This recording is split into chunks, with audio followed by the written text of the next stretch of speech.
ဒီနေ့တောက်ကြတဲ့မေလ29ရက်2026ခုနှစ်ဖြစ်ပါတယ်အခုကျွန်တော်ရောက်ရှိနေတဲ့နေရာကတော့ Oxford High School Indianapolis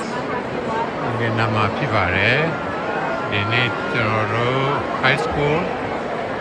ကျောင်းဆင်းပွဲဖြစ်ပါတယ်ဒါခမ်းမဆောင်ဒီထဲမှာဖြစ်ပါတယ်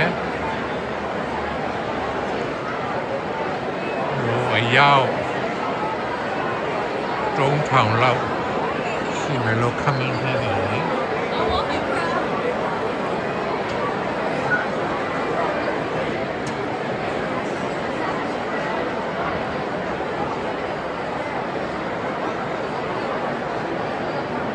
High School ကျောင်းဆင်းပွဲဖြစ်ပါတယ်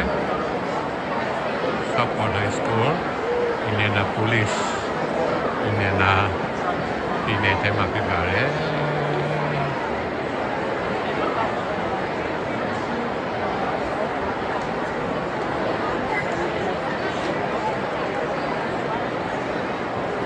ကျောင်းသားရဲ့မိဘတွေတငယ်ချင်းတွေဆွေမျိုးတွေ